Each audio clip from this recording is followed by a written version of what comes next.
motion to open up the meeting. I'll second that. All in favor? Aye. All right, so today is October 30th. The main reason of today's meeting is to do some interviews with interested architects for helping us with our project at the golf course. And first one at 4 o'clock today is Habib and Associates. We have Steve Habib here. And, you know, Steve, as we've discussed and you've looked at our packet that you responded to, it's mainly, we have a 26, 27-year-old roughly trailer, for lack of a better term, that's acting as a clubhouse. It's been from the original construction of the course. We have what we feel is a nice course, just not great amenities. And we're coming up to the point in time where it's just about paid off with the original construction bond and looking to see business has been going well for us as well as a lot of golf courses, and looking for someone to help us with ideas and a plan as to what can we do for the next 25 years. And we had probably 9 or 10 interested firms submit a proposal to us. We whittled it down to 3 tonight and got the first of the 3. So welcome. Well, thank you very much. We really appreciate being here. And it's exciting. I mean, there's nothing I like more than working on golf courses and working on golf clubhouses, even though maybe not as experienced in golf clubhouses design, but many similar buildings and many similar public buildings, which is important. It's a distinction that we recognize is not the same as working on a private course. But we're ready to roll. So with myself and my associate, Adam, you know, is it all right if I stand? Absolutely. Because I want to be able to see what you're seeing as we go through it. And you know, as we were looking at this issue, we're saying, this course, from what we've read, and from my personal friends that have golfed it, is how nice the course is. It's like a 4-star rated course. And the clubhouse is not. Leave it at that. The clubhouse is not. So the thought is, how do we get that, I'll say, a private clubhouse experience, and bring the clubhouse to the level that the course is in quality, but do it on a public construction budget. That's what's going through our head as we look at your clubhouse. And you know, the idea that you have an experience at a golf course and a golf clubhouse, and you want people to come back. I mean, you want them to stay. You want them to spend money. You want them to have a good experience, so that they want to be there. And that's the whole idea that we see. And so the quality of the house, quality of the clubhouse, it really should match the course. It's a 4-star rated course. So there are a number of elements that we look at when we look at that. The appearance, what's it look like? As you're approaching the clubhouse and as you're in it, is it pleasing? Is it going to be something that you want to, a place that you want to spend time? So there are a number of factors we look at, and in addition to that, the atmosphere. What's it feel like when you walk in? Does it have all the amenities that you need? Is it going to serve you? Is it going to be a place that you want to spend more time? Is it comfortable? Or is it jammed? Do you have a place to sit? Or you're sitting under a hot tent in July and August, and you really don't want to stay there. So we look at those elements in terms of developing the design. And how does it function? Does it function well? Does it flow? Does it have all the spaces that are appropriate? How does that work? Does it work well with the outdoors?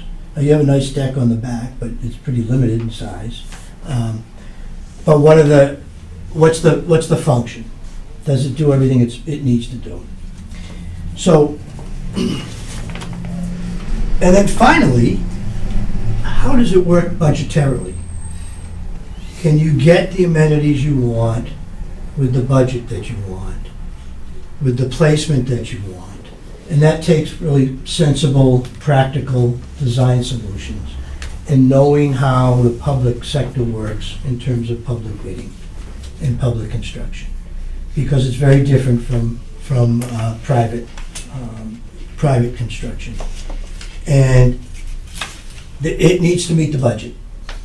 So we look at those elements that that make a golfer, make a visitor want to spend time there, and say, how do we do that? How do we create that atmosphere on a public budget? We've been doing public design for construction projects, since the firm's been in existence, 26 years. My own personal experience, over 40 years dealing with public construction. We know how that works. That happens to be King's Barns in Scotland. Don't get excited, we're not going to design that for you guys. It's over the top, beautiful, expensive, wonderful. Yeah, I want the top floor. Yeah, the top floor is actually the men's and ladies' lounge, locker rooms, showers, card tables overlooking the course. It's beautiful. And I was. It's funny you should say that, because I was standing in the men's room upstairs, looking out. I'm looking out this little window at the beautiful golf course that you can see from the men's room upstairs. It's beautiful. The locker facilities are phenomenal. But anyway, beautiful course. But getting back to at hand, we deal with public construction. We know what it takes. We know how the process works, and we know that we've got to work with tight budgets. And we do that, I think, very effectively, so that ultimately what comes out of any project is really meeting the needs of our clients, meeting the needs of the community, and exceeding expectations. One of the ways that we do that, we have a very strong team, a phenomenal team. However, we need to work as one. We need to work as a team. So we have a very, very strong communication system. Every Monday morning, the entire firm meets. Not long, could be a half hour, could be 20 minutes, but we all meet so that we communicate. Everybody knows their role on the team for the upcoming weeks. Every day, the project management team, there's a group of 7 of us, meet daily, 15, 20 minutes, half hour, to make sure that all aspects of the team are working in conjunction and working as a solid group. That's our one of our principal project management tools to keep everybody on track and to make sure that our projects are going to be on schedule and on budget. A couple of small projects that we've worked on this is in Marshfield, Green Harbor golf course. I don't know if any of you have ever played it, but it's a nice little course, but we totally renovated the clubhouse. Okay, took the existing. It wasn't a new clubhouse, but really beautiful. Nobody wanted to stay at this clubhouse. Nobody. They came and they went. It was that type of space. There was no room to cook anything significant. There was no room really at the bar. There was a bar that was probably 8 feet long or something. So we went in and we redesigned the whole kitchen and whole food service, the bar, the main function space, added handicap accessible toilet rooms, really made it a place where it's now thriving, and it continues to thrive. It's a wonderful atmosphere. There's a beautiful outdoor patio overlooking a pond and the 18th green coming up. It's now a space that golfers and visitors want to be, and they've since added a whole driving range and like a simulator system on the range. It's kind of like a mini Top Golf, but without the individual targets. Very nice facility. Not a golf clubhouse, but a similar structure in the sense that it's a recreational facility. And one of the reasons I wanted to show you this is only because some of the detailing, very inexpensive, however, allowing the creation of outdoors and indoors to really mesh. You can see the roll-up garage doors. This happens to be a fitness center, but the roll-up garage doors allow air in and out, allow people movement in and out, allow that connection to the exterior at a very reasonable price, and somewhat unique, but having nice open spaces, some detailing that we're accustomed to working with, and it's something that we've used a number of times now. The glass overhead doors on facilities such as this. In addition, H&A brings a dedicated and highly skilled team that is committed to delivering tailored solutions and exceptional results. We're confident that our expertise and passion make us the perfect fit for this project.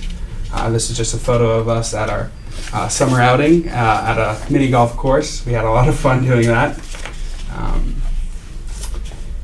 So I'm excited to introduce our dedicated team for this project. As you've met, Stephen Habib, our principal in charge, who leads our team in all efforts. And while Thomas McLeod can't be with us today, as mentioned earlier, due to a recent cold, he will be the project manager, overseeing all aspects of the project. I'm Adam Royal. I'm an intern architect, and I'll be involved in various parts of the project, including field work, compiling data for the feasibility study, drafting architectural drawings, and much, much more. And Julia O'Grady, who also can't be with us today, will be the job captain, ensuring that everything runs smoothly while overseeing reports, drawings, and conducting field work. H&A has 26-year history and is proudly based locally on the South Shore in Norwell. A fun fact about our principal in charge, Steve, he's a golf aficionado who, as he mentioned earlier, just got back from Scotland a few days ago. So we specialize in feasibility studies and have successfully completed hundreds of reports. We're committed to delivering all the items outlined in the RFQ, and will maintain constant communication throughout the process. Our team will ensure that we ask the right questions to fully understand your needs. Together, we'll develop tailored solutions for designing your new clubhouse. Thanks, Adam. Just want to talk a little bit about the clubhouse and where it is. And I know I don't want to go too far into solutions, but we did think about it. We did think about the potential placement of a clubhouse. And you correct me if I'm wrong, or if you feel I'm off base, but I would think we want to be able to keep the course going and not interrupt operations while the new clubhouse is being built. So we took a look from the perspective of where do we really want to place this clubhouse so that it maximizes and is placed in a way that makes the most sense for a golf course. Right now, your clubhouse is sitting down low. You can't really see much of the course at all. And the thought was, let's think about moving it. Keep the clubhouse where it is now so that you can continue your operation. And one option, one concept that we saw was, relocating the putting green and placing the clubhouse in its place, elevating it. And one of the reasons we want to set it back far enough is because we want to get a bag drop drive up to it, and that means raising the elevation so that we're accessible for the physically challenged. And then underneath conceivably could be golf cart storage. But would allow some great views of the 18th green and the 18th fairway. The, what's that, the 7th tee box and the first tee box. Do I have that right? Is it the 7th? First and 10th. First and I think it 7th? is the 10th. 10th, I'm sorry. First and 10th. 7th is a little further over. Yeah. But that was one thought. And then the question is, well, okay, where do we put the pavilion? Because we do want some outdoor space. So we also looked at another potential concept. The next one up, I think, should show it, Adam. And allowing the practice green to stay, but maybe the pavilion, maybe there's an outdoor space there that gets covered, or expansion could occur, so that it, it would allow for that future expansion. But similar in the sense that it brings the clubhouse closer to the course, so you can get views of the course, get views of the finishing green, and would allow for the course to remain, although I would envision construction primarily to be occurring over the winter, it's still, we don't want to impact the operation. When do you close, if I might ask? Just before Christmas. Just before Christmas, all right, so you want to have it till then. You open April, March? Yeah, mid to late March, early It's late March, that's April. great. So, yeah, that would be, that would be one of the things that we would be studying, of course. This is not, don't mean to say that these are the ultimate. I think I like your concept at the bottom of it. Way up there between the 10T and the putting green, then it doesn't give you much room to do much with it. One is storage of the cards and so forth and so on. I like the view of outside back more so we can control, and then we want to control the parking lot also. That is to park the cars, not to bring everything in. One thing that wasn't really mentioned in a list of things we wanted to look at in the RFQ was, traffic flow from the parking lot's probably not designed the best ideally, but also we want to keep golf carts and cars segregated from each other, and Right. ideally not let the golf carts out into the parking lot, because I myself have A, almost been hit, and B, almost hit somebody else at different times, because you just don't see them when they come through. So ideally, we would like a traffic flow pattern that would keep the carts on the course side, and keep it, maybe even if there's a backdrop, just have to be fenced in a way that, the carts and cars do not cross each other. That's a good point. Well, yeah, if we move the clubhouse up there and the carts up there, then, that does just that. There's a lot that can be, obviously, if the clubhouse moves up a bit, well, now you have all that other real estate and things can be done. And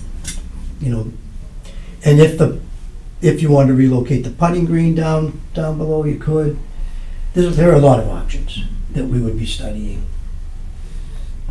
But we wanted to just talk about, just to throw out, let you know that we have thought about it. And this is what we do. We've been working on public projects the entire time that the firm's been in operation. As Adam mentioned, we do ask a lot of questions.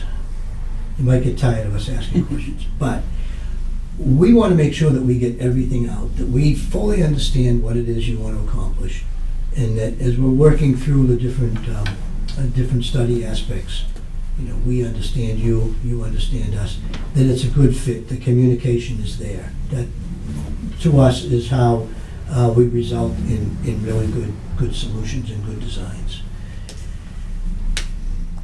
So we're happy to be here and excited and hope that you'll want to work with us. And thank you. Thank you. Well, thank you for your presentation. I don't know if anybody have any questions on them, their experience, their approach to projects?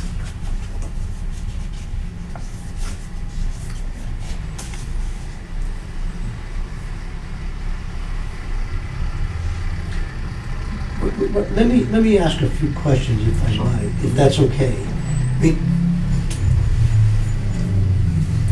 this is the first time this committee's come together, right? Sort of, in terms of this project. So you must have concerns that, as you sit there and you're not, and maybe I'm wrong, but you're probably not doing a lot of construction planning. So you're about to embark on something that's pretty significant. What are your concerns with respect to that as you start on that process?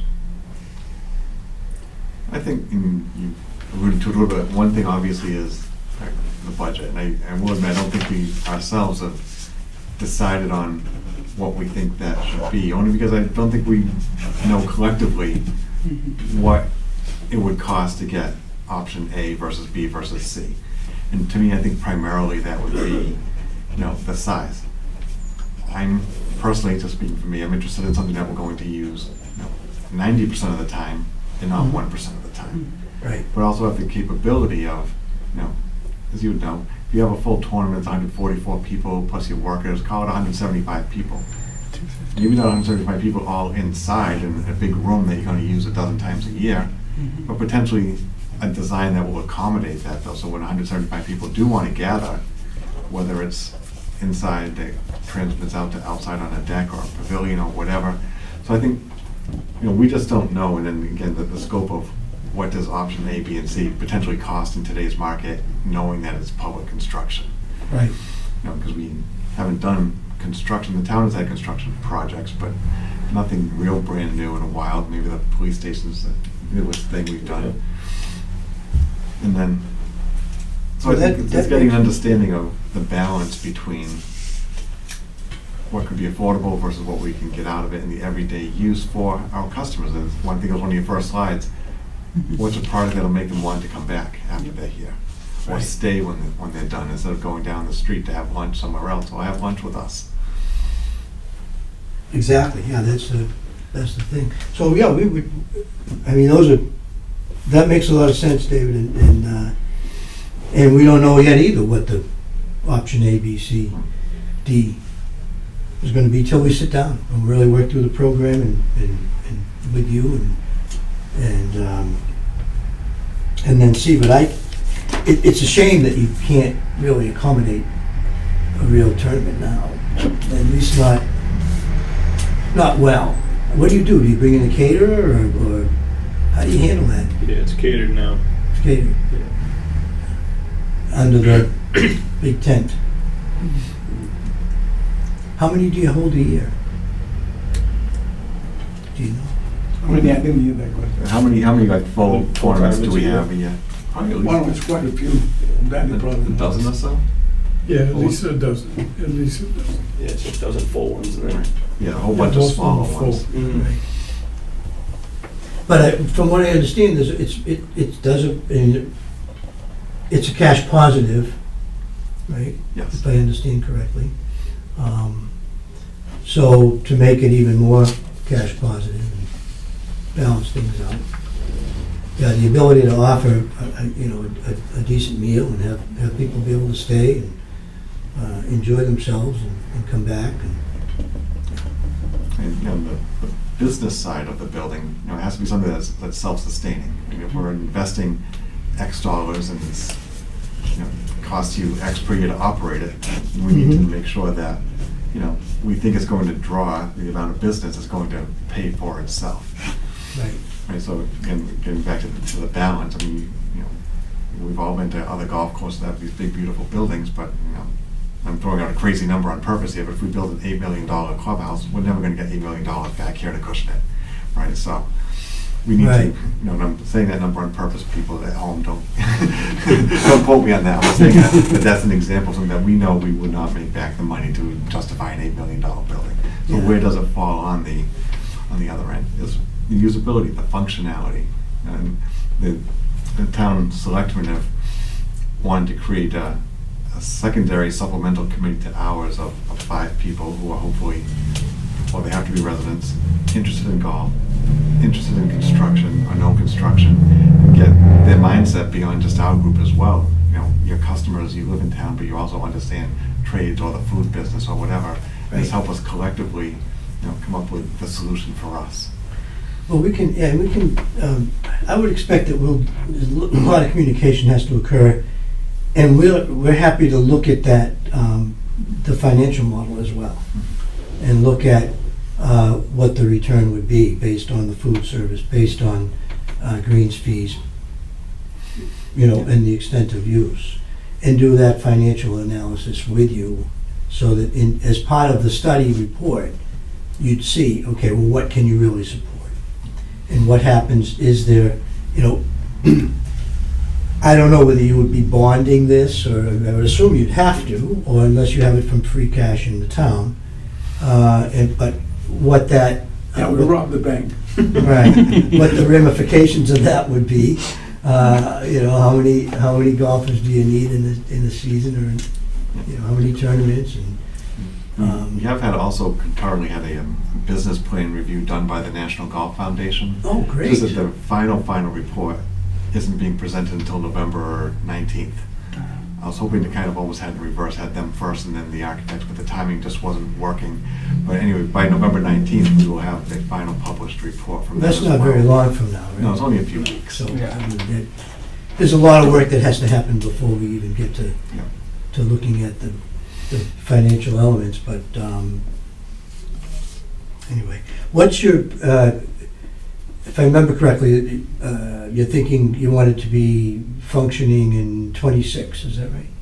2026? I would think if something, if Is it it- kept moving forward from right now, there'll probably be a proper timeline, so all the planning and everything through 2025, Right, and then, you know, build this thing and get it up and going in '26. that makes sense. I don't see any issues with that. But I think we're just looking for the thing that we can take care of the people that play in golf. We're not want to build a restaurant or a kitchen that's going to attract people just to come here for the dinner or that stuff. Right, We just want to be small, that we accommodate maybe 40 people in a little dining room, and that with including a bar or so, but not to have Taj Mahal. You can't afford that. There's only 12,000 people in the question. yeah, that doesn't make sense. It wouldn't make sense for you to do that. I didn't mean that, you know, people would come to a restaurant. That was not, yeah, no, I think you're right. I think you want to be able to service the golfers.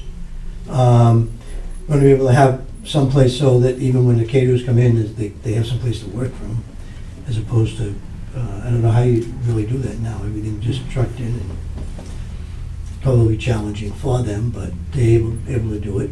They're accustomed to it. So.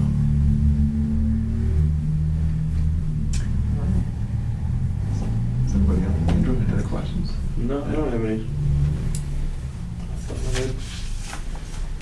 So, you know, our process going forward, just so you'll know, there are two other firms coming in today as well. Mhm. And then we're going to review those, and any contract with any department in town needs to be approved by the selectmen, but I would assume that within the next week or two, we would have our recommendation to the selectmen as the firm we felt was ranked the strongest, and then, as you know, in this process, then you enter into, you know, negotiating a not to exceed fee to match up the qualifications and, not the qualifications, the expectations from the request for qualifications. And go on from there. That's just a copy of the Yeah, slideshow. One question I would ask you, do you Yeah. have intentions of hiring anybody local here to work in this project, or are you going to bring all your own facility peoples in? Well, in terms of the design work that we do, we'd be doing with our own team. We have, I'm trying to think of who in our crew lives down this way. I'm not sure if anybody lives in Acushnet. But when it comes time to move into construction, that's a whole different animal. I mean, it happens later. And one of the things that we like to do is we like to do outreach to contractors, particularly on public projects, so that they know and they're encouraged to come and submit bids. So we would be doing that when it gets to that stage of actually going into the construction documents and then going out to bid. We do an outreach program. an outreach to contractors that would be capable, that we've seen, that helps build it. So I would imagine that there would be, I don't know which contractors are local, but As far as the planning and the schematic design, it's all in-house. we're working with our own team in our firm, and then consulting firms that we work with. I don't know, probably, where's GGD? They're in, Dartmouth, I think. Dartmouth. Yeah. I mean, they're close, but I don't know where all of our engineers are, quite honestly. I have to, quite a few.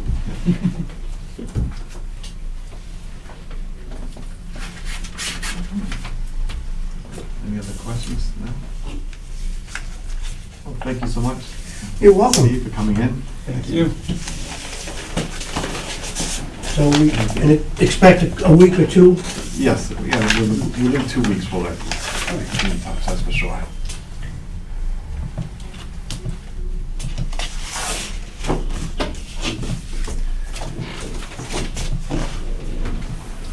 think, given the time, I think we're gonna be taking a quick break as well.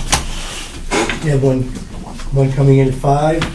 Yes, we went, I wasn't quite sure how much longer each one was gonna be. Well, I could go on and talk forever, but you don't really want that, so I'd like to keep it, relatively short and make sure that we can answer any questions you might have. Nice to meet you. Nice meeting you. Thanks. Nice meeting you. Cheery, yes.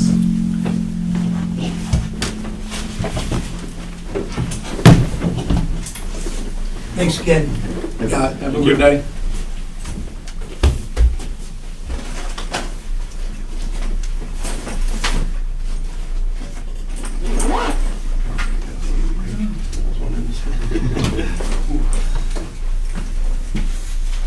Did everything? Have a good night. Bye. The camera's still on. Yes. Wanna knock it off? Reopen it. I think so. Yeah, we're just gonna adjourn for break to resume at 5.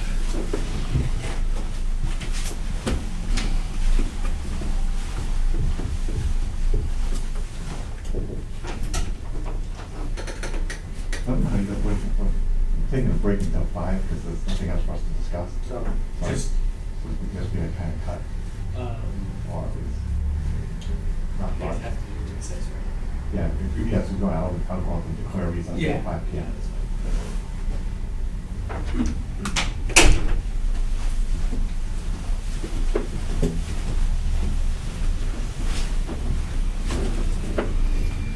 Okay, just want to make sure we did that correctly. Since our next appointment's not till 5 o'clock, I'd look for a motion to go into a recess until 5 p.m. and we will resume at that time. So move. Second. All in favor? Aye. Thank you. We'll be back at 5 p.m. Thank you. Needed a pro shop, a grill and bar, seating area, kitchen.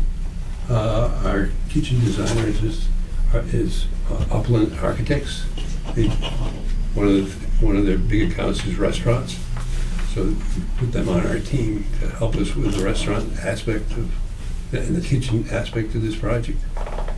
And you wanted to have golf storage underneath the clubhouse, and a look at what you've got for parking, what you have now, and what you may need in the future, as this clubhouse creates a growth aspect to the club. And basically, we've worked with towns for I've been in business for 35 years. I've been working with towns and state and county governments for 34 years. I'm the chairman of the Bike Path Committee in Mattapoisett, and for 28 years. So public outreach, and that is part of the nature of what I've done for the last 28 years with the town. And we've got 2.5 miles built so far, and hope to get the other final mile done in the next 2 years. So it's a quick introduction. Next slide, please. This is probably a clubhouse that you all may know, back 9. Back in 2012, basically, we expanded the facility. It basically had room for 86 people in the dining room. We expanded it to do a 120 person dining area, a brand new kitchen, and a banquet area. We expanded from 40 seats to 100 seats plus 30 seats outside in the bar. So it's really 130 person banquet hall.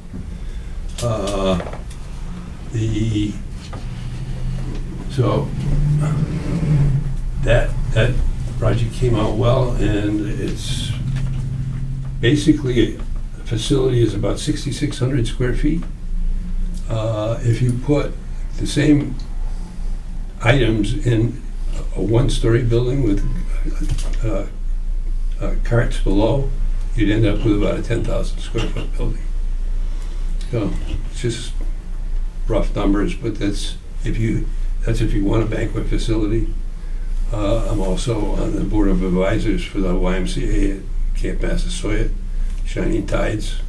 And we have a banquet wedding facility there, and that grosses over $400,000 a year doing weddings and banquets, which basically supplies funds to run the camp. So, next slide, please. This is the floor plan for that with the new kitchen, which the new kitchen was actually designed by Cisco, because that's where they were buying all their food. We designed the box, they designed the kitchen to go in it. Gary and Bob are very versed at doing kitchens. They're good. They're on our team for that reason. This was a private project, so privately owned. So it was a little different bidding situation. It was all negotiated. So, but basically the bar and new restaurant sits 120 people plus another 30 or 40 out on the patio. The pro shop has good view of the first tee and the 18th green, all of which are major portions of what we want to do in our designs. The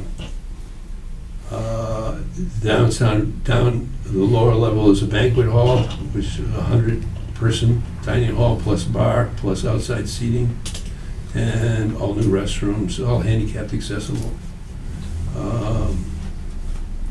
So that project came out very well. The next slide is a sketch I'm going to hand out after we do our presentation. I'm going to hand out, we did a study for Comiquid, just a study. Back in 2010 when we did this, the study architect was thrown into the fray to do the future building. So we did the study, but we didn't do the building. They picked a local architect from Hyannis to do the building, but we did the study. I'm going to give you that information after we all have our speeches. And that building was 17,000 square feet with cart storage underneath and banquet hall and so forth and so on. So you'll have, I will give you a copy of the program for that, and the square footages and so forth, and the scope of services that we provided in a timeline. So you'll have that as kind of a go-by when we finish our presentations. Next slide, please. Comiquid they liked that house off of my website, and they wanted their new clubhouse to look like this house I designed for one of the owners of the Boston Red Sox. So, next slide. Upland Architects. Gary? Yeah. Again, Gary Sadler from Upland Architects, as Steve has mentioned. We do a lot of work. Our focus is in the restaurant hospitality environment. We're located in Norton, Massachusetts. We've been my experience with hospitality and restaurant, spans 25, 30 years. as Upland 17 years. And as Steve mentioned, we work on various size restaurant projects, ranging from projects as small as Bertucci's, which has been a client of ours for 20 years, to 3-floor martini bars.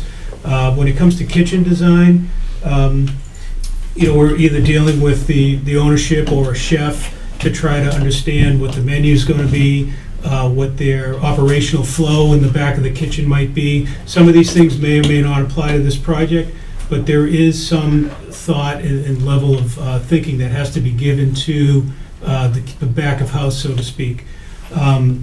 Bob is with our office, Bob Medeiros, he's our VP. He might be able to share some specific information on recent projects. Sure. This project that you see here on screen is the restaurant name is called Amber Roads. We literally just finished this about 2 months ago. It's a project that's in downtown Boston in the financial district, and it was tailoring a restaurant setup for 90 seats in a very oddly shaped space that you see before you. That's how this space was delivered, this space. So we worked with a designer, we worked with an owner, we worked with the owner's chef. Like Gary mentioned, these kitchens have become very unique to what products you're going to be pushing out to customers. But more importantly, what we've done here is we created a space that's also flexible. So once the stockbrokers are done and they want to have a Christmas party, that restaurant is set up with collapsible tables that can be moved out and stored, and the space is now converted into a banquet room. The look that they were going for here gave them the opportunity to do a display kitchen, and that display kitchen is up at the top of the home plate, if you will. So that portion of the kitchen is visible to the dining room, as well as the bar that you can see there running north to south, and it has that little dog leg at the bottom, that hook at the bottom. The emphasis there is for a full-service, live environment cooking and activity space. That's what these folks were going for. They wanted to highlight their top of the line menu items, steaks, chicken, and what have you, and that's all pushed out of that display kitchen so everyone can see as you're ordering. The bulk of all of the cooking activity actually occurs in that green space, that narrow space over to the right-hand side of the screen. That's where they'll process fish, that's where they'll cook vegetables, soups, all of the real heavy sort of like behind-the-scenes kitchen activity occurs back there. The unique part about this, not only is the shape unique, but the size of the space. The space is about 3,500 square feet, so it's a lot of items smushed together, and that's a word that I like to use frequently, smushed together into that nice little compact space. We highlight this because as we work with you, hopefully, to develop the program and what your needs will be, we could tailor a program on the food service size that sets you up for success now, but it can also maybe build in some flexibility for future as the golf course needs or the town's needs for that facility grows. And it's something that we're very adept at doing, is working with clients to future-proof, if you will, their projects. So as we developed the space, this is a rendering of the interior of the space. We got a little crazy with the tree in the front, but you can see the bar in the back with the hanging lights, and you can see a little bit beyond that is the display kitchen. It has that copper sort of looking roof, and some of the tables in the front. A display kitchen again that you see there in the back, and we're seeing some of the dining room. Entrance to the restaurant. This is in a multi-story, it's in a high-rise building. So we have an entrance that's available off the street as well as off of the building's lobby. So now it opens it up to the many tenants in the space. So now before you, these are the completed photos. So we wanted to illustrate to you kind of like the conceptual sort of drawing phase of the project to a full-fledged delivery, and how the space turned out and how those two sort of meshed. The kitchen, I mean, it's probably one of the better kitchens that we worked on. It's fully linear, it's compact, it maximizes efficiency, and we worked very tightly with staff, cooks, sous chefs, and others to really process workflow. Again, this may not be, or may not be, the level of which we, that you'll need, but it's something that as we work through programming, those are the conversations that we will have with you to try to refine a kitchen that works for you today or tomorrow, as well as 10 or 15 years from now. Again, Christopher Garcia with GGD Consulting Engineers. We're located on Fons Corner Road in Dartmouth. I'm the lead plumbing and fire protection engineer of the group. I've been with GGD for 30 years now. We have over 50 employees. We just wanted to highlight here some of just our recreational experience. That actually the bottom left corner was the comfort station that we worked with Steve over at Horseneck Beach. Also a couple of other projects up there is DCR projects at Blue Hills, their observatory, as well as a welcome center in Concord at Walden Park. So just wanted to highlight that because the majority of our work is public bid work with the state of Massachusetts. We're very familiar with public bid and bidding projects in the state. We've done, for most of these projects, DCAM certified studies and work just from the beginning of the project all the way through to design and construction. So typically our kind of workflow for the project would be to go out to the existing clubhouse, review the existing conditions, look at the existing utilities, the electrical services, water services, and review that, put together a report, see what can be used, reused. In this, I know we're talking about a new clubhouse, so we would put together reports on the existing conditions and then try to work 3 or 4 options of designs that we could review with the committee and the town to see where they would, which kind of design best fits your program. So all of our projects nowadays deal with high efficiency electrical and HVAC systems, so we're very familiar with those designs. As you know, the state is pushing towards no fossil fuels, so we're very familiar with all electric buildings and those kind of designs. We would typically look at like a VRF system here, which is an outdoor air source heat pump with terminal units inside the building.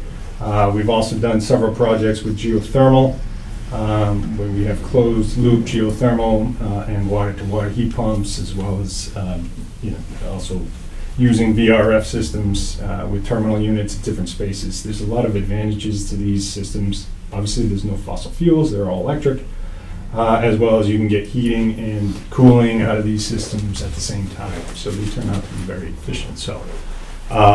We've also done several projects with PV. I know we have a lot of space out there at the golf course. We could definitely incorporate that on the roof, and we've also done ground-mounted PV systems in the office. So, all that being said, we would put all of these designs and options. We could put together 3 or 4 options, run it through a life cycle analysis, so you can see what option might have the best payback for you. And weigh that against the initial cost of each option. We've worked with Steve and Bob and their group, as well as the cost estimator, to develop those life cycle analysis so that you could review that before we really get into the design phase to see what systems, MEP systems, that would best fit with you, with the town. Okay. John? Okay, that's my cue. John Bologna. Just spend 2 minutes real quick about my background. I was formerly president and CEO of Coastal Engineering, or business over 40 years, recently acquired by Time Bond. Time Bond's been in business over 100 years, primarily focused on public sector work. classical, civil, structural, transportation. So it's a big umbrella, a lot of different type of services provided. Known Steve for years, and Chris, we've worked on a number of projects together over the years. A good balance between private sector and public sector work. But with the public sector, knowing the DCAM regulations and so forth. On this one, essentially talking about programming for the building, which is inside the four walls of the building, but you also have a placement of the building on the site. It's located, wonderful site actually. It's the Acushnet River watershed. Quick measurements, looks like you're far enough away from the river, not to trip any conservation, but that'd be one of the things that we'd look at a little closer, because you got some marshlands in there, so environmental issues would be something that we'd be looking at right off the bat.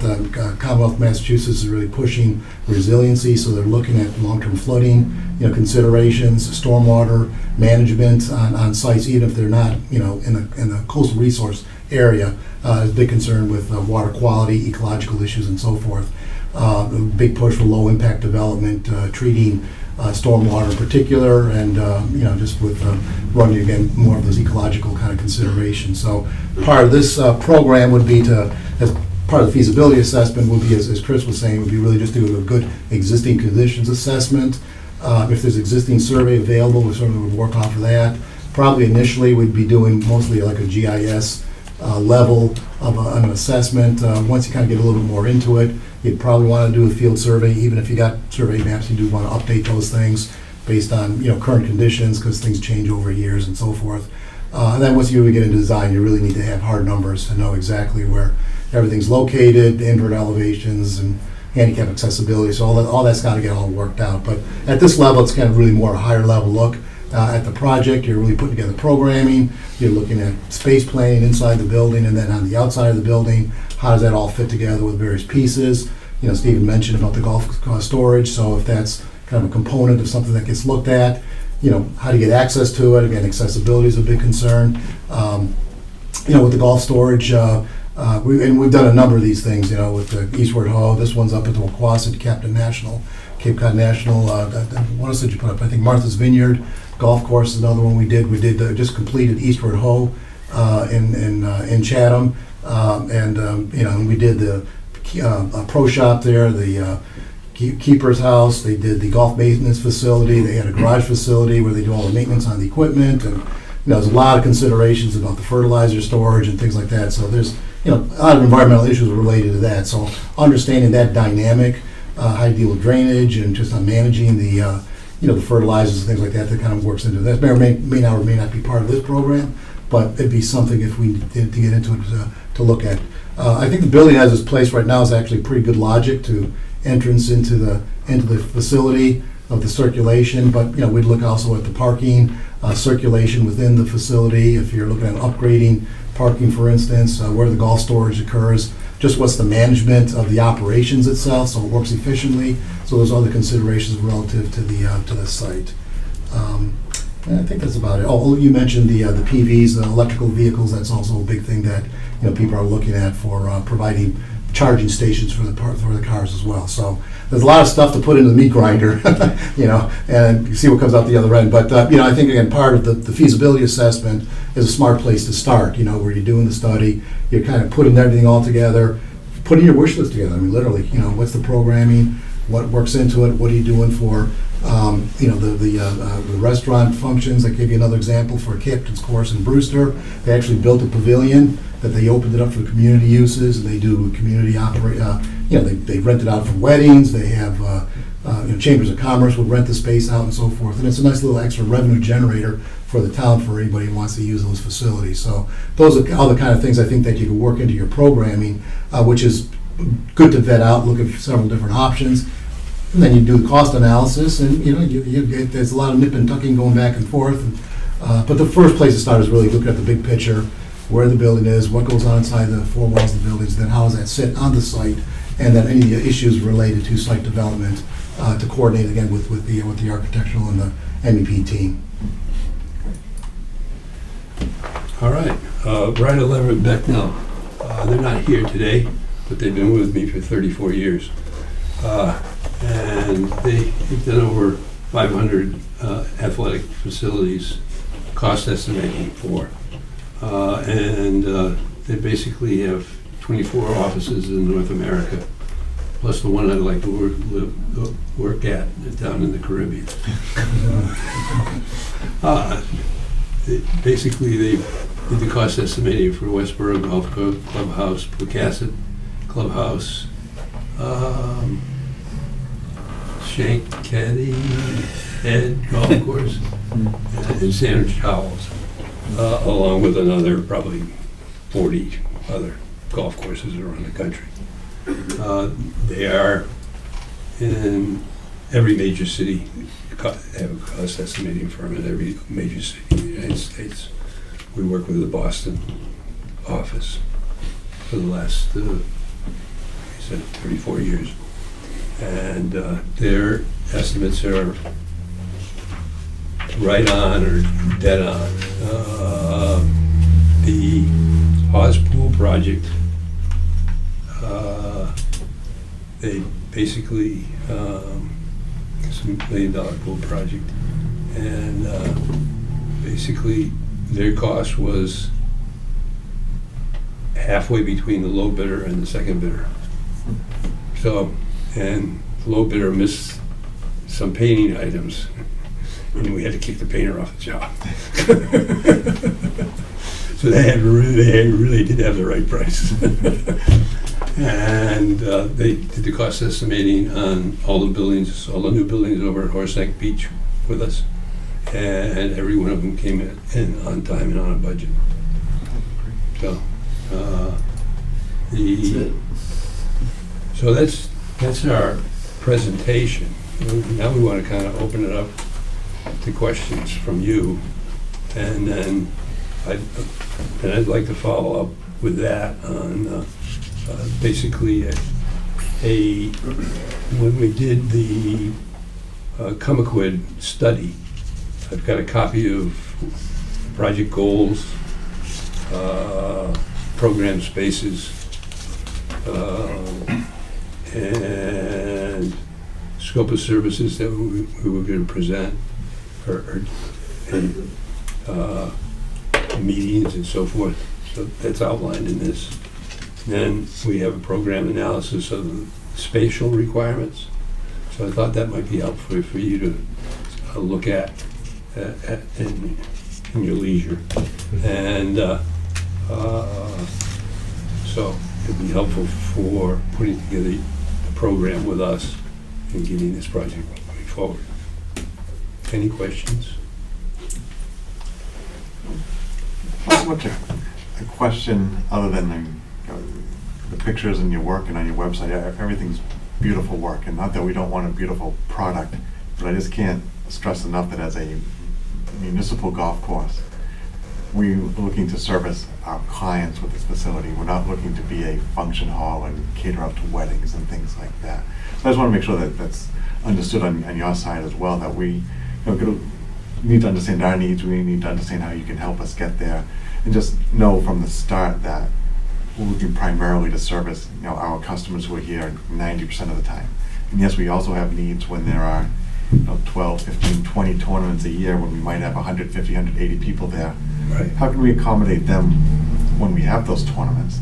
Is it I'm just throwing suggestions, is it a covered deck, is it a pavilion, is it an extension off the building? But not necessarily build something that's built for 200 people and it's going to be used 20 days out of the year, and the other 340 it sits there empty. So I just want to make sure that we don't overbuild or oversize something for our needs. But to me, that's also part of going through the study with the selected firm, is to understand that from each other. But I just wanted to say that again tonight, just so you know that we're not, Comaquid's beautiful, I've been there, I wish I could be a member, but that's also not the type of building that we're looking for. Yeah, that would be my understanding. We're right now the architects on the highway department for the town of Mattapoisett, and that's a 2-phase or 3-phase project, and the building's 80 years old, and it's never been sprinkled. Now it's got sprinklers, or it's being sprinkled, and basically they couldn't afford to do the whole building at one time, so because they just built a $9 million fire station. So we're doing it in phases. And so far it's worked out very well. And the town's very happy with what we've been able to produce. And we've worked with the town of Dartmouth, the town of Wareham, the town of Marion, town of the city of New Bedford. When I first came to this area, I was an architect engineer for the building department in the city of New Bedford, licensed building inspector, and we were the awarding authority for the town for all buildings, whether they be police stations, fire stations, or schools. So that goes back to 1975. I've been working in the public sector since 1975 and understand budgets and realize how difficult it is to get a project approved through town meeting and get it actually built. It's a difficult task. It's why, like in the Bike Path Committee for 28 years, it took me 10 years to get the selectmen to even listen to me. Now that it's half built, they're all like, well, we gotta get this thing done. Because it's so popular. And I expect a similar thing happened when I worked with Bob Medeiros with the waterfront revitalization project in Swansea, which is partially done, and everybody's kicking themselves for not doing more.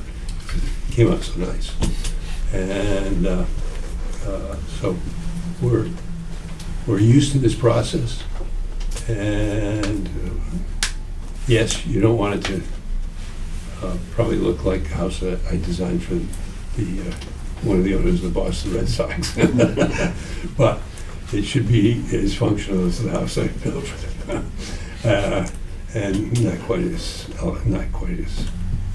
splashy. Because it should be functional, usable, and fit the needs of the town and help the golf course grow, is what you really wanted to do. More users, more tournaments, more fun.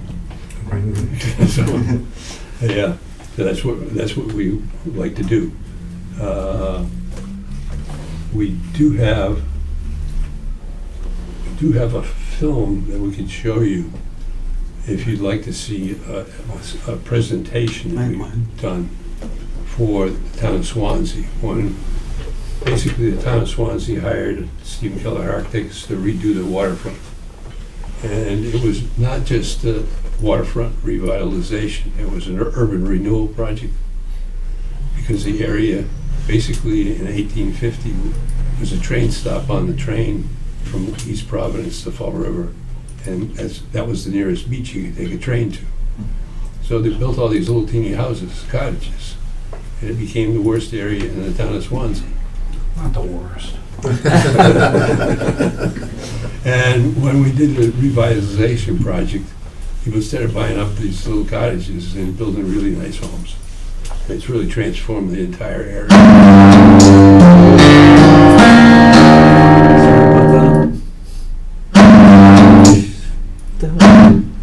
Yes.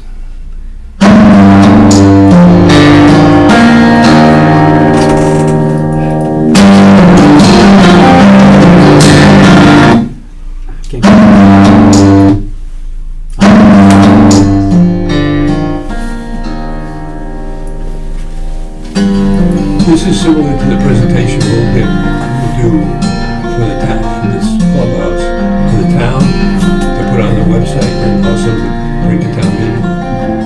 And this is what we did at Swansea.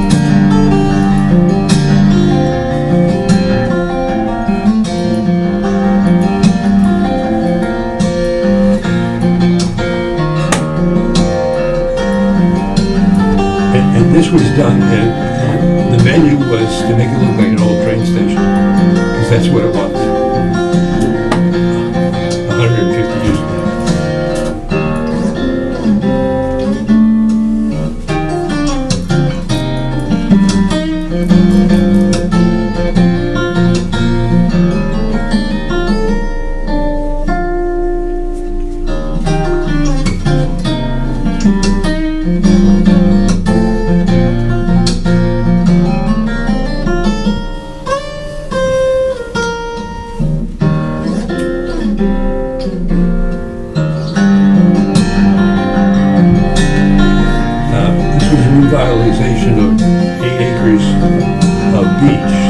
no longer a beach. We basically dredged the Coal River of 25,000 yards of sand to recreate the beach. And we got only the second feeder beach allowed in the United States. The other one's at Fire Island in New York City after Hurricane Sandy. So that was through the Corps of Engineers.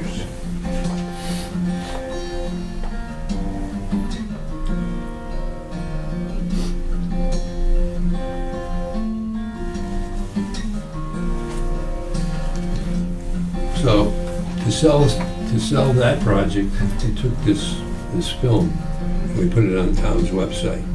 We also used it at town meeting to get $3 million to start the project. The whole project was a $9 million project. But we got Coal River dredged and we got one building up and one parking lot out of 3 done. So it was successful, but we didn't get the whole thing done. Because people would only go for $3 million, not 6. Well, and that's a great way to present something now as well, so. Yeah, so that people really understand what you're trying to accomplish. And that's the exact same kind of procedure we'd do with you on your project, so that people in town would really understand what the building's gonna look like and what it's gonna be like to look out on the first tee hole or 18th hole looking back at the building. So people, they can start to understand what they're buying into. Because it's difficult on the public sector side. You represent the golfing community, which is only 5% of the population, or something like that. I don't know what the number is, but you gotta sell it to the other 90%. Right. Mina, did you have any questions? Andrew? No, I've got none. Good. Specific question? I could just jump in, Dave, to answer your question about, the scope of the project and, some things that we mentioned about some of the community space and so forth. That's part of programming. This is, again, what this is about. And it doesn't mean that you do it all, but it is kind of developing like a master plan, so that you may not do this now, and maybe sometime in the future.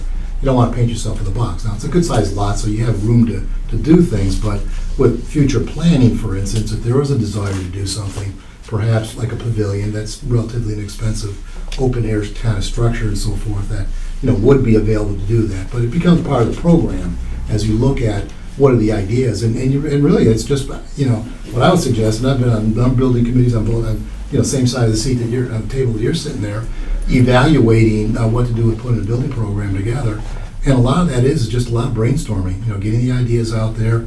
That's the wish list, well, what if, how about this, and you throw those ideas out there, and eventually you gotta bring it down to reality, so you start up at 50,000 feet, and eventually gotta land the plane, and get something built, because you got a real need. This building it's old, face it, it's a, modular building, and it's past its useful life, so take the next step, and that's, you could draw stuff on paper all day long, doesn't necessarily mean you're gonna build it, but to plan it out so you can be smart with what you're doing, and allow yourself that flexibility to be able to expand it in the future, if that's something that you desire. That doesn't necessarily have to get built, but at least there's a placeholder for it. And if I could just piggyback off of that, this is a perfect example of it, just the way that the facility was sort of designed. It was designed in different segments. So we had a separate pavilion building, we had a comfort station with restrooms, and then we had a concession building. As we processed through at town meeting, that's where things started getting whittled down, but all the placeholders are here, so that now we can ascend into that. And the success of that is, I think, Steve, the experience that Steve has working on the municipal side, as well as myself being on the municipal side and being able to bring that level of service, and same thing with Joe, right? John, I'm sorry. John also having that experience on the municipal side. So we still do sit, on your side of the table for some other municipalities. So we understand what it takes when you do get to town meeting and what that level of thinking is. It's not an easy environment to sort of navigate, but it's something that it's important to prep for. And as you develop programming, if you shoot high, it gives you the room to negotiate down to what you actually really wanted. It's what we do with a lot of our clients, like on, when it comes to exterior signage, we throw the kitchen sink at it, knowing that, it gives us room that we're gonna end up with what we really want. And I like I like that approach as well, because you said it might be something that we can't do all at once potentially, but like you said, why, you don't want to put something up that might be in the way of what you really want down the road either. Like have to have the plan. Right. Start Exactly be able to right. grow if we need to in a couple of years. So. Exactly Exactly. right. Because you never, once you build this, whatever we build, or you build, it's going to have a positive effect on the golfers and people that use the facility. And it's going to bring more people in. And that's exactly what's happening in Swansea right now. The beach project, it's in its third year of completion. The beach receipts have exceeded 100% of what was projected. It's really creating a phenomenon where we're actually now evaluating circulation throughout this entire neighborhood that Steve mentioned. We're talking about police substations, seasonal substations, because there's been a huge influx of not only townspeople that have been brought to the Swansea beach facility, but also people from out of town. So that correlation, I think, is something that could probably occur here in Acushnet. You have a great golf course that plays really well. You inject really decent facilities into this thing. Now your golf play increases, use of the facility increases, and then now as that grows, now you're positioned to sort of layer in some of these other amenities that may, take it from just being a golfing facility to, hey, what if now we're a revenue generating component? Great. Well, I really appreciate you being able to come here tonight and present this to us. It's great to see it in person as opposed to just reading your information on paper. So it's very nice to meet everyone. Our next steps, there are 3 firms that are coming tonight. Yeah. And we've been through the process before, then we're going to look for further our evaluations. Any contracts are ultimately agreed to by the selectmen. So I imagine taking the next couple weeks to get to this next step of the process and figure out which architect we wish to move forward with and hopefully enter into a contract with. Thanksgiving might throw a little bit of, going to be a play in the end. It's only a couple weeks away, so sometime in the next 2, 4, 5 weeks, somewhere in there, I'm hoping that we just keep this project moving forward. And my ideal timeline, I think, would be if everybody was on board with the town, take now through 2025 to get everything, laid out, designed, the concept, and approved by the town, and then hopefully build it in 2026. Fantastic. Fabulous. I'm going to hand out our PowerPoint presentation and those.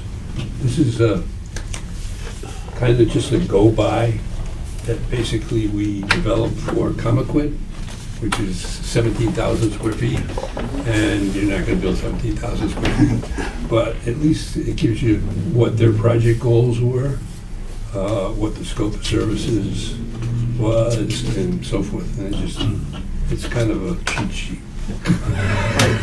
It's a good way to cherry pick perhaps some of the elements that you may need.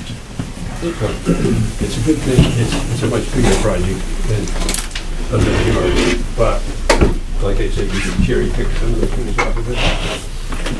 What's the cost per square foot at current market rates for construction? Thank you for all the information. Thank you. 6 and change. This is our PowerPoint. Don't hold me to it. No, yeah.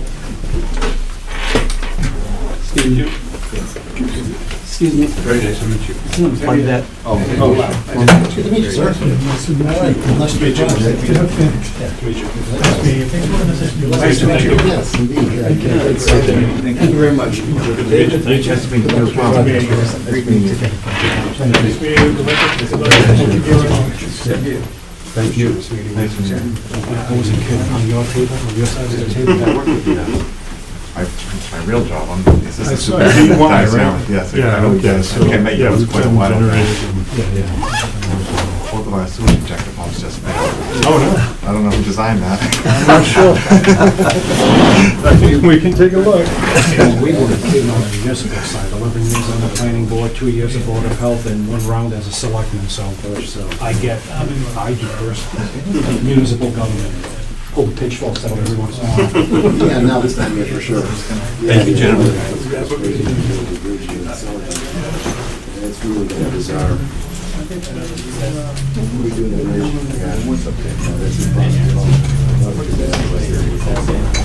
I'm just gonna lock myself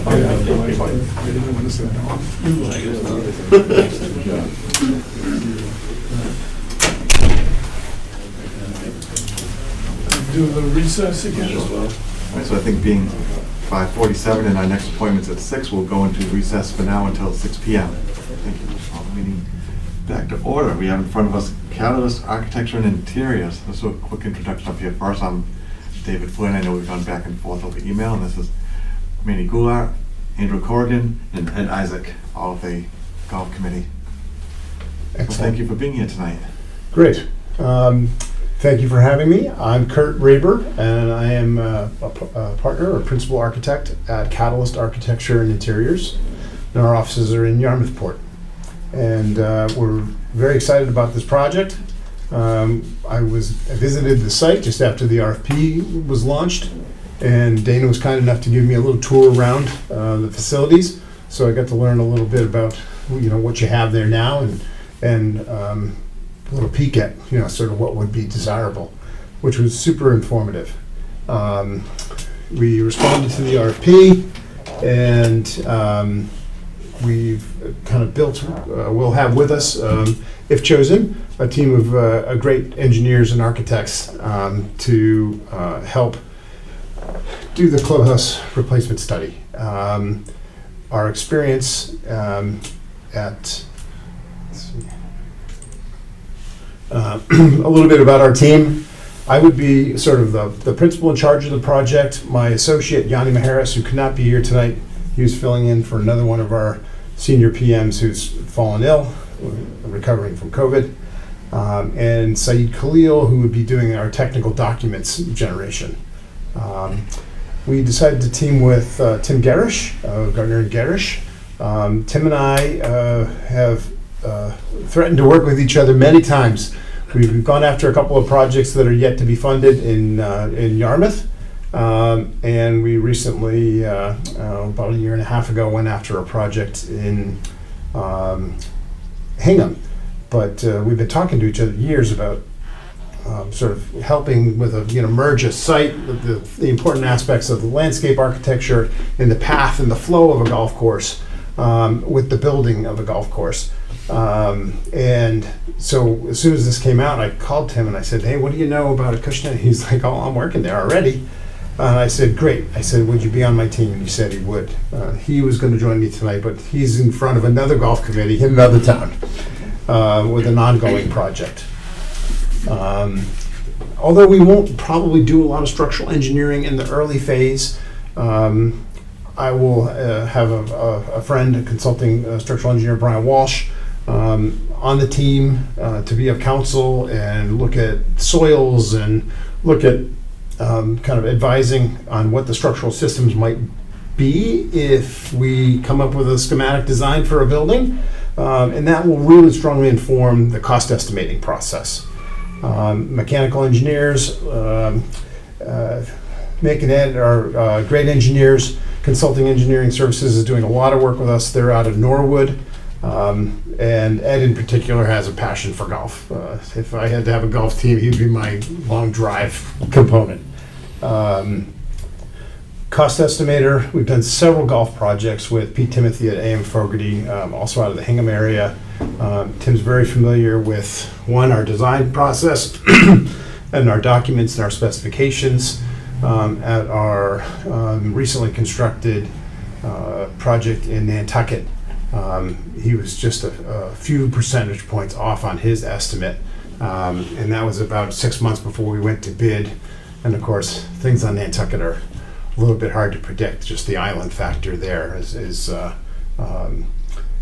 but in that case, he was just about 2% off, and we expected it to be about a $7.5 million project. It came in just under 8, and that was purely the island factor, the ferry factor, which was very hard to kind of predict.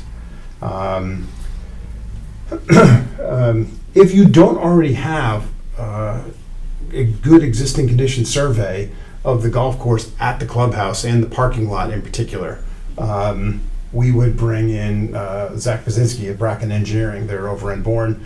We're doing several projects. Those are housing projects right now, but they're available, and super great documents. And the biggest thing is that they're available.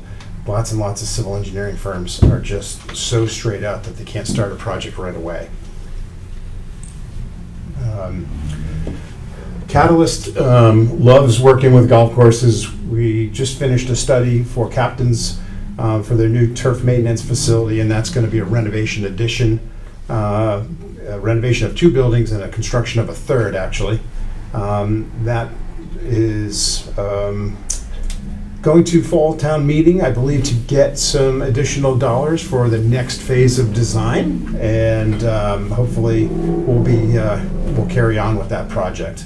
I mentioned we did a new clubhouse at Maya Comet Golf Club a couple years ago. Project actually started in 2013 as a, hey, can you come look at our building and tell us what we need? So it was really just a one trip and a very sort of brief report saying, you've got a lot of structural problems, electrical problems. We were invited back in 2017 because they actually had a fire and they needed to replace the clubhouse pretty quickly.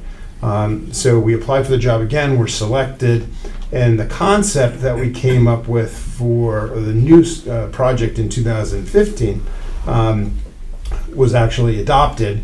And we quickly went to construction documents on that, and then bidding and construction, and that was featured in our RFP response, and super happy with that. Weano Club has been a long-time customer over in Osterville. We did their turf maintenance facility. A couple years before that, we did a number of projects at their main clubhouse, which is their beach club, right along Seaview Drive in Osterville. And we renovated the dining room. We renovated the pub room, which they call it. Also, we rebuilt their kind of snack shack down at their beach club. So we're really in tune with clubs, hospitality, kitchen design requirements, fire protection, etc., all around these sort of hospitality spaces. At the golf club at Cape Cod, which is now called Succonesset in North Falmouth, right across the street from the old Ballymead, which is now called the Cape Pub. Know my Comet very well. Yeah. Have you played? It's been many times, Yeah. many years. I remember it was 9-hole course. Oh yeah, yeah. The first time I visited, they already had the new 9 holes. Sending letters and It's a little windy. Well, when I played, it was windy. So we did not design the golf club at Cape Cod. However, the architect that did design it could not carry on with the construction documents. So we adopted somebody else's design, did all the technical drawings and documents for that one. We've worked several times at Eastward Ho, including their new, or their recently constructed turf maintenance facility. We did the Plymouth Club, there's a typo there. Should be Plymouth, Mass. That was a great project to work with. Again, old clubhouse building that they struggled to try to figure out how to renovate and add on to. And in the end, they decided that it was going to be sort of much better to raise and replace it. And that was an interesting process because they already had a club member who was chosen as the contractor. So as we were doing design, the contractor was doing pricing, and it turned out really, really well. Hyannisport Club was one of the first golf course projects that I worked on with the partner in the firm that has since passed away, who hired me years ago. He said, "Kurt, we're gonna go over to Hyannisport and we're gonna renovate it." And I said, "Okay." I said, "You can't walk around in the basement." We actually excavated 30 inches of soil from underneath the entire building. So we held it up in the air and made the basement deeper, double the size of the clubhouse.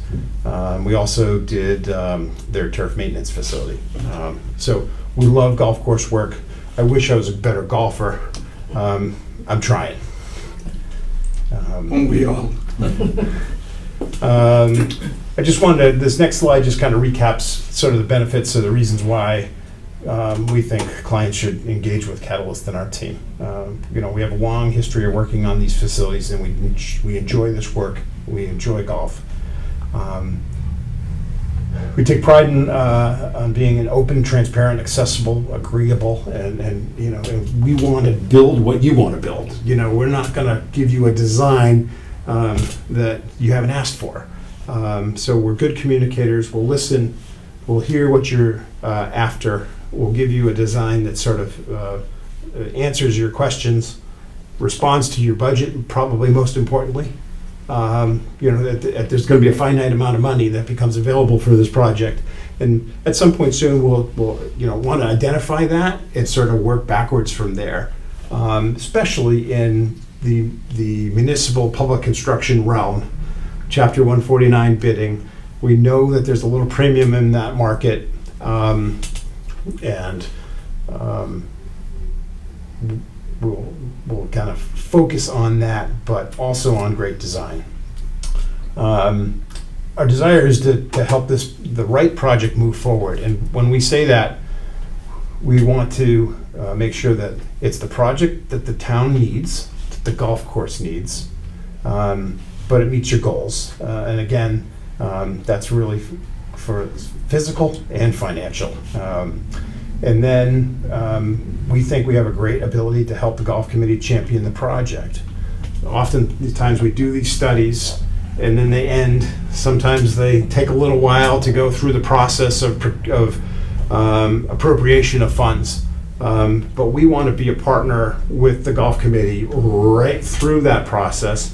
We've taken lots of projects to town hall, meetings in front of the select board or the finance committee, or even to your town meeting if the town would accept a small presentation. We'd be happy to take the graphics and the site plans and the building drawing elevations and maybe some perspective views which are convincing, and explain the budget in detail so people understand why do they need to spend that much for a building like this. So we'll help present that project in public forums that help the town vote to approve it. And we do that all the time, and we think we're good at it.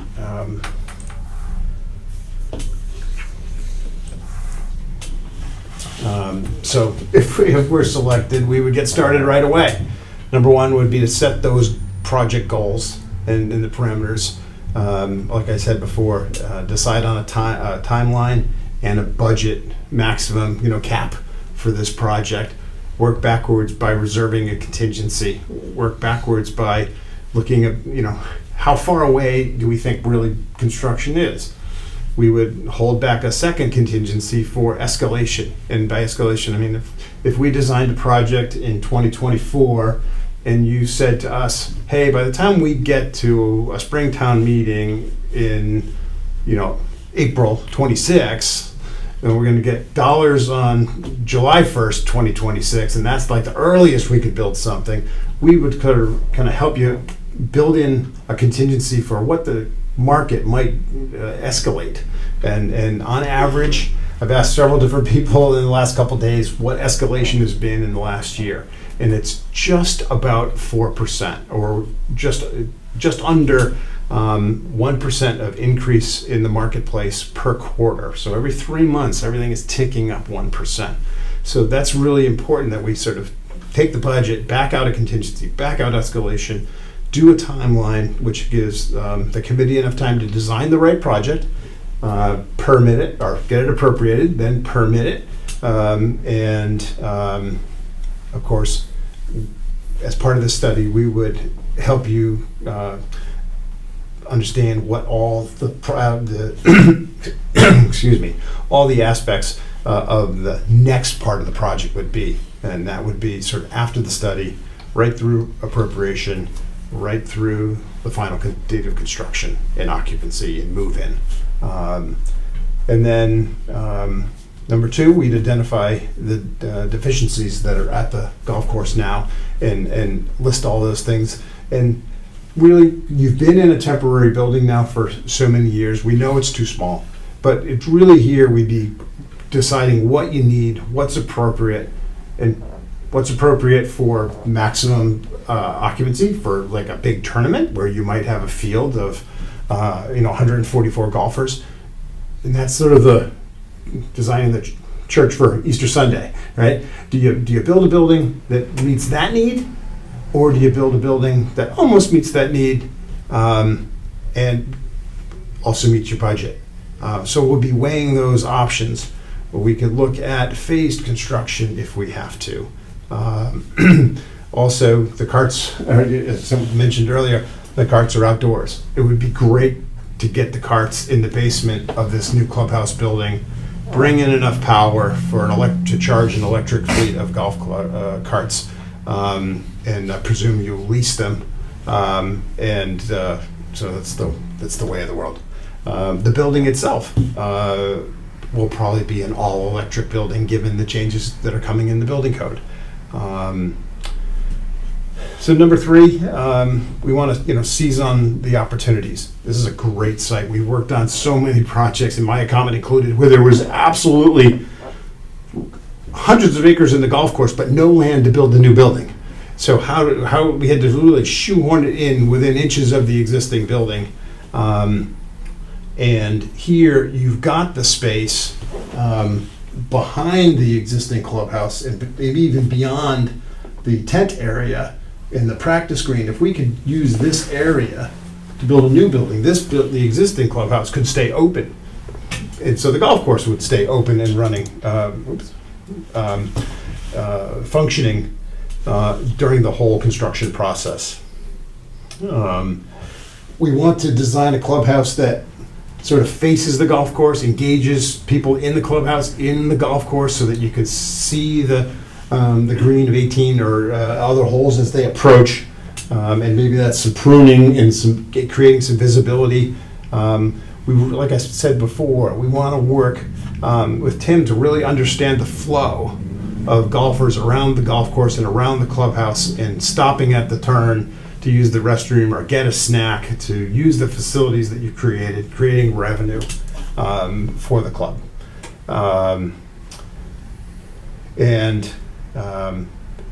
We just think that there's enough space here that you could create all that new, let's see. If I could, we kind of envision a clubhouse that's out in here, and a new set of paths, an area to stage golf carts out in front of the golf course, adjacent to maybe extending the parking and a proper drop off and a cart and a club drop, so that we want to think about the flow of the whole project and the end. And as the carts move, perhaps under the building, maybe there's room in this area to expand the practice area.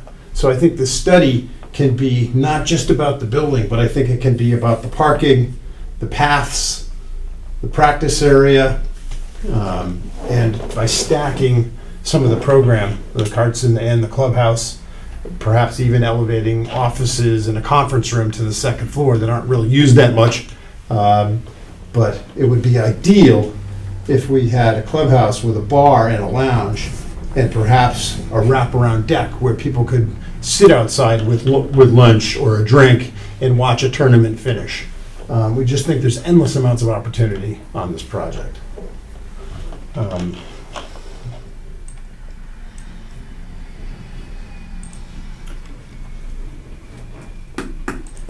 just wanted to, highlight this is the Maya Comet site. The existing building, and you can see the cursor on the screen, the existing building sat right here, literally 10 feet away from the practice green, and there was just enough room in this sort of triangle-shaped area. There was an old maintenance shed there that came out of the way, but there was just enough room to finish, to fit this building in. And it's much bigger than it looks. It's almost 14,000 feet, because there's a full basement. There's room down there to fit out some locker rooms. That wasn't part of the original program, because it is a municipal course. It does have members and memberships, but it doesn't have sort of full locker room facilities. But it does have a dining room with 84 seats. It has another bar that could accommodate like another 16 people. A nice pro shop, full commercial kitchen with walk-in freezers and coolers, so that they can, work this clubhouse. Upstairs is, on the far end, is the golf management offices. There is an elevator in this building that serves 3 floors, but again, it looks a lot smaller than it actually is.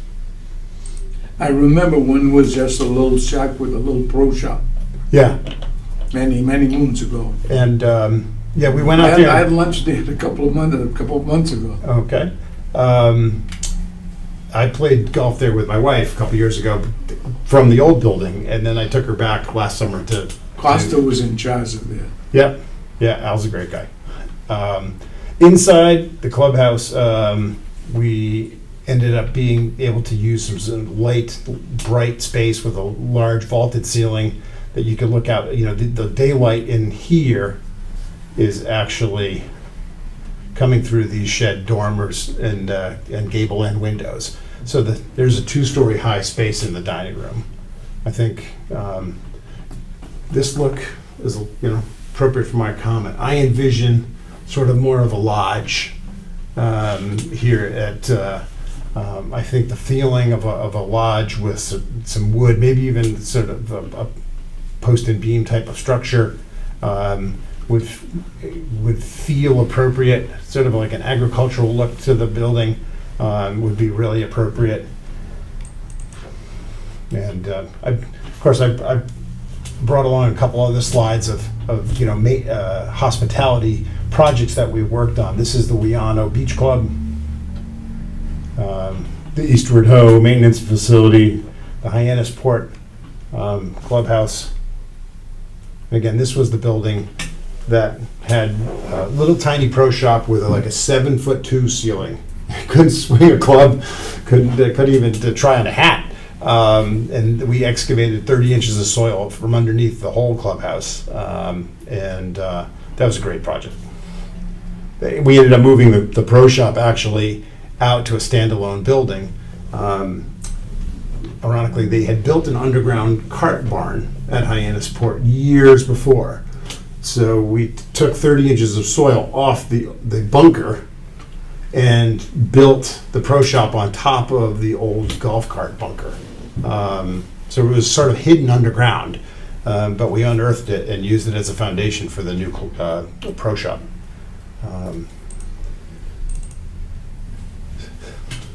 We just recently completed a study for Brewster for captains, and right after our first meeting with them, I created this sketch.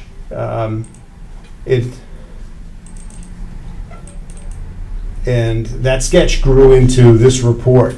So I brought this along just as an example of the type of documents and process that we go through in a study. And this is the new turf maintenance facility, offices, locker rooms, and mechanic shop. So this is the new building in this scheme. That's their existing shop that just has one of everything in it, and it's crumbling. But this building, the structural frame is good, so we're going to reskin it, add new windows, add new overhead doors, and it's going to become their cold storage building. This, my original sketch turned into sort of this schematic. And again, we're waiting for the town to fund the next phase of this project, but we'll renovate building number 1, add building number 2. There's a third building out in the center of the golf course that's basically just has the tow behind implements, fertilizer, seed, and other things are warehoused out there. We'll be making some subtle improvements to that one as well. Adding dedicated parking, adding a dedicated septic, adding new fuel, above ground fuel storage here, and a water recycling system at a wash station for equipment. This is the kind of level of the schematic drawings that we would do is sort of in the study phase. I just brought that along as an example. And that concludes my presentation. I'd be happy to answer questions about our firm or our consulting partners or anything I showed you tonight. Well, thank you very much for coming in person and to show us that. I think, one thing that we've said earlier tonight, I just want to stress again, as a municipal golf course, we've worked with other municipalities, just the processes we have to go through, the building constraints of Chapter 149, the budget that we're going to try and squeeze this into, and not overbuild the project. But I think you get that, and you're talking about the potential to, maybe have phases or the sight lines, and we're really looking for somebody who understands our needs, wants to work with us, but has the designer's eye that can look at it and say, hey, you could do this, and this would be the flow, and so. One minute, it's great to have you come in tonight and kind of explain your process and how you think about it and some of your other projects you've worked on to help us figure out who's the right person for us to work with for our project. Yeah, and when I first called Tim, he was aware that you guys were thinking about a new building, but he didn't know the RFP was out. He was excited about, because he's been working mostly on the golf course itself and not so much the clubhouse surroundings. But I know that's important to him, and he's concentrated on that so much at the other project we were waiting to happen in Yarmouth at Bass River. So that is important. The Chapter 149, the public process is important. Is Acushnet River an enterprise fund? Yes. And so you kind of sustain yourself, but not for something this big. What do you see that process looking like? Well, it still needs to be self-sustaining. Okay. So the exact funding vehicle has not been decided yet, but part of the timing of why we're looking at this now is that our original construction bond is being paid off in another year or so. So if we've been successful in making money while making those annual bond payments on the construction bond, we're kind of looking at it maybe as a homeowner would with their home, where you pay off your car and you need another car. Right. Can we keep reinvesting X amount of dollars for the next number of years that we've been making in bond payments, whether it has to be a short-term borrowing, short-term bond, or just a phased project, which lets us just do it with the money we have each year. Yeah. But that's the funding source is the bond payment going away and putting that money back into the infrastructure of the course. So that's all we're staying within the enterprise fund. We're not going to be looking for a solution that would require any town subsidy or anything like that. I don't think any of us want that. We want a product that will be self-sustaining. We've always been self-sustaining since the day it opened, and that's the way we wish to continue operating. Good.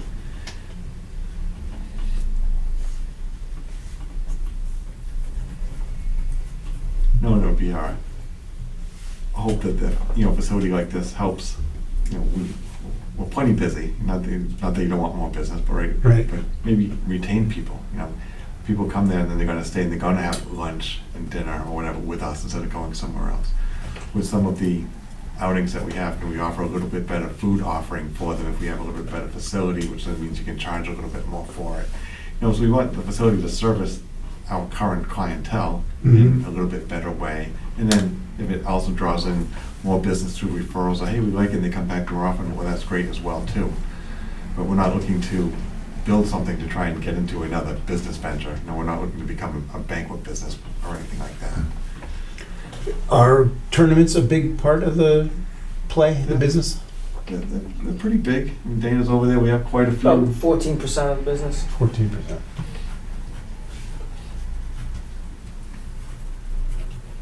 But with the current facility in the tent, maybe that's hard to attract people in the shoulder seasons, right? And maybe you could do tournaments later or earlier in the season and not during peak season, so that you didn't have to turn people away. And town residents have a preferred membership and preferred tea times? I wouldn't call it a membership, but there is a town resident rate, which is at a discount from Okay. the public rate.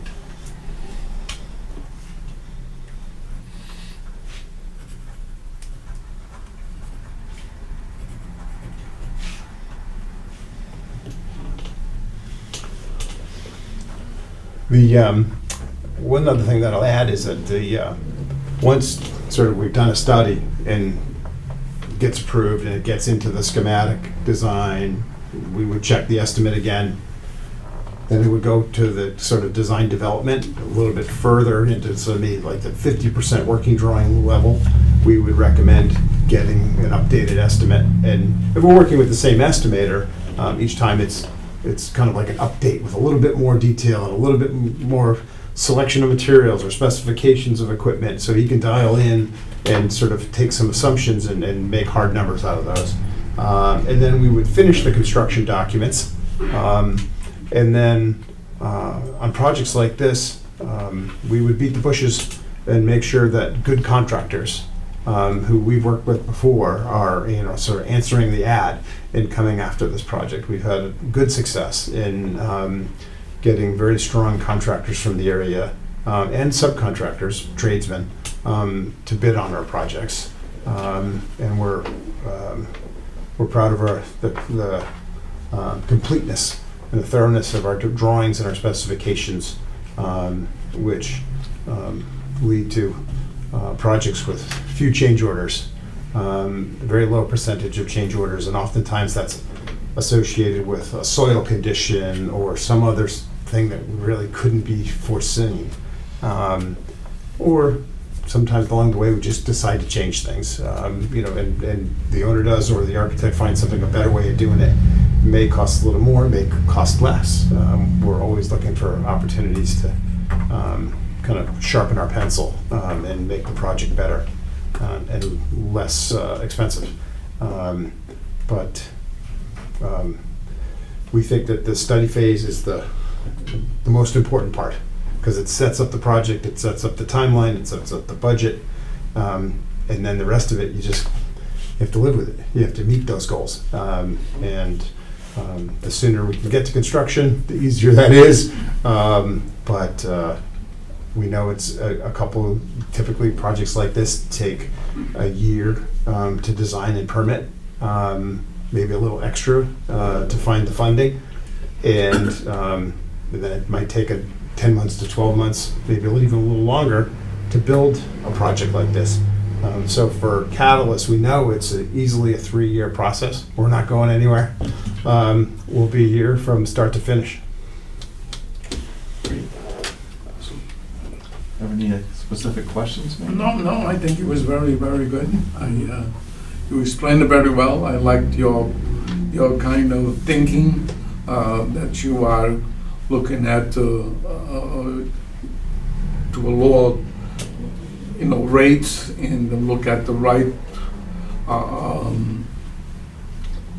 guys to come and work here and see what you can save for the town that makes it affordable for us to build it. Right. It's, Andrew? Yeah, I have nothing more to add to that. Ed, any questions? Good. Well, Kurt, thank you so much for coming tonight. Yeah, my pleasure. Glad to be here. Over the next couple weeks, our group is going to make our recommendation. Any contracts are actually, awarded and approved by the Board of Selectmen, but Okay. this board will be making that recommendation hopefully within this next couple weeks. If we have any questions in the meantime. You've got my if email. you have By any all means, questions, reach out. Either email or call me as well.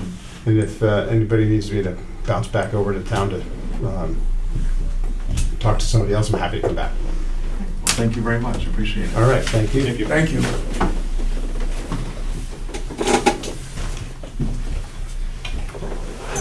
right now, that's all we had for tonight. That's it. I think we can come up with a next date through email once we know when John's available, so we have a motion to adjourn. So, Second? Second? All in favor? aye. Good night, thank you very much.